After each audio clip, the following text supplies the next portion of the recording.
Hello hi welcome back to miracle life with Rekha Sri channel. இன்றைக்கி வந்து சூரிய கிரகணம் இருக்குது. அது மட்டும் இல்லாமல் சனிப்பெயர்ச்சி, அமாவாசை இது எல்லாமே வந்து இருக்குது. இந்த சனிக்கிழமை அமாவாசை வரும்போது நிறைய பேர் வந்துட்டு திதி கொடுப்பாங்க பெரியவங்களுக்கு, அதாவது இறந்தவங்களுக்கு வந்து முன்னோர்களுக்கு திதி கொடுப்பாங்க. ஸோ இந்த மாதிரி விஷயங்கள் வந்து இன்றைக்கி பண்ணலாமா? சூரிய கிரகணம் இருக்கும்போது கர்ப்பிணி பெண்கள், குழந்தைகள் வந்து பாதுகாப்பாக இருக்கணும் அப்படின்னு வந்து சொல்லுவாங்க. மற்றபடி இந்த தர்ப்பணம் கொடுக்குறதெல்லாம் வந்து பண்ணலாமா அப்படிங்கிறத தான் இந்த வீடியோவில் பார்க்க போகிறோம். அமாவாசை வந்துட்டு நேற்றுக்கே ஸ்டார்ட் ஆகிட்டு, அதாவது மார்ச் 28 ஈவினிங் பார்த்திங்க அப்படின்னா ஸ்டார்ட் ஆகிடுச்சு. 7:25 வந்து தொடங்கிடுச்சு. இன்றைக்கி அதாவது மார்ச் 29 ஈவினிங் வந்து 5:12 வரைக்கும் இந்த அமாவாசை வந்து இருக்குது. ஸோ இதுக்குள்ளே தான் வந்து இந்த தர்ப்பணம் கொடுக்குறது, முன்னோர்களுக்கு படையல் போடுறது எல்லாமே வந்து பண்ணணும்.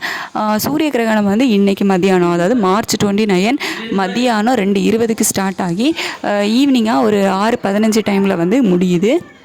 இந்த சூரிய கிரகணம் டைமில் வந்து ப்ரெக்னெண்ட்டாக இருக்கிறவங்கலாம் எப்படி இருக்கணும், எப்படி பாதுகாப்பாக இருக்கணும் அப்படின்னு சொல்லிட்டு ஆல்ரெடி நான் வீடியோ போஸ்ட் பண்ணியிருக்கேன். கீழே டிஸ்கிரிப்ஷனில் லிங்க் கொடுக்குறேன், உங்களுக்கு தேவைப்பட்டுச்சு அப்படின்னா வந்து செக் பண்ணிக்கோங்க. அதை தவிர வந்து முன்னோர்களுக்கு தர்ப்பணம் கொடுக்குறவங்க, படைகள் போடுறவங்களாம் வந்து தாராளமாக பண்ணலாம். அதுக்கும் இந்த சூரிய கிரகணத்துக்கும் சம்மந்தமே கிடையாது. நீங்கள் வந்து தாராளமாக தர்ப்பணமோ படையலோ போடலாம், ஒன்றும் பிரச்சனை கிடையாது. முக்கியமாக வந்து இந்த ராகு காலத்தில் வந்து பண்ணுறதை அவாய்ட் பண்ணிக்கோங்க. அதே மாதிரி யமகண்டம், இந்த ராகு காலம் யமகண்டம் தவிர்த்து நீங்கள் எப்போ வேணாலும் தர்ப்பணம் கொடுக்கலாம், படைகள் போடலாம்.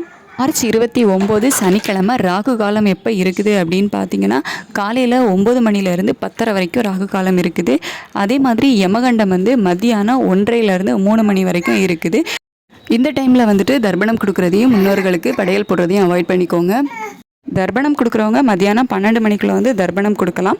அதே மாதிரி முன்னோர்களுக்கு அதாவது இலை போட்டு படையல் வைக்கிறவங்க வந்துட்டு யமகண்டம் தொடங்குறதுக்கு முன்னாடி, யமகண்டம் 1:30 வந்து தொடங்குது.